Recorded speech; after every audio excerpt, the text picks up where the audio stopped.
Ayan mga idol, oh, papakita ko sa inyo ito. Ayan yung paglalagay nila ng puste at saka barbed wire. Ito po ay napakatawag dito, napakalaki ang agwat, no.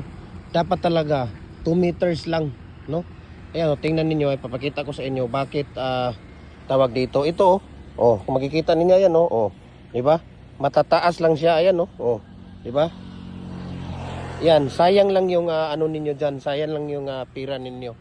So kung naglagay kayo dito 2 meters lang or 1.8 meters, dapat hindi dapat hindi masasayang. Ayan, tingnan niyo yung nilalagay nila na tawag dito, yung agwat ng poste. Dapat 1.8 meters at saka ano lang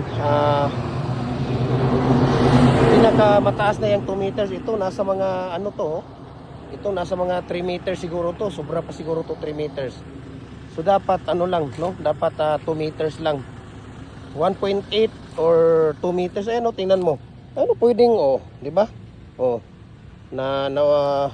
Ayan, di ba? Kung nakikita niyo yung barbed wire, ano siya? Kulang ng tawag dito. Kulang ng kulang sa ano, ayan, So dapat dito dalawa dito sa kabila at saka dito din sa kabila, no? Para paghila hindi na ano. Ayan. So kung makikita niyo yan dyan, no?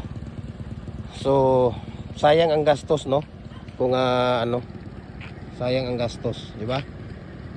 Hanggang dito, So dapat talaga siya, naka-concrete. Tingnan natin kung ayan, naka-concrete naman siya pero hindi masyadong tawag dito.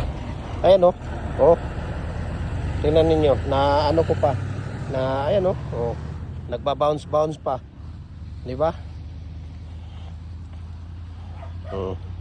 Ayan, di ba? Tingnan ninyo. So hindi maganda ang hindi maganda ang pagkakalagay ng tawag dito. Pouring nila doon sa poste. Ayan, di ba? So yun dapat mga idol, no. Yan ang iingatan natin. Iingatan natin yan. 1.8 meters to 2 meters lang talaga. Pinaka-importante doon. Ayan, so maraming salamat po. And God bless po sa ating lahat. So ako ang dito, nagde-deliver ng poste nila, no? Galing ito sa akin. Kaso lang ang distansya nila at saka dapat dito every 10 meters naglalagay ka ng dalawa dito, yung dito isa at saka dito isa para pag gano'n, hindi mauuya, hindi no. Ayan. So yan po ang tips ko sa inyo, no. So dapat 1.8 to 2 meters lang dapat ang agwat. Sayang ang gastos ninyo. Ayan, maraming salamat.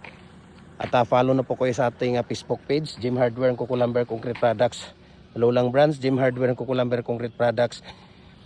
Kanituan Brands, Triple A and F Kukulamber. Sa ating personal Facebook account, Felix Tan Pagikan Jr.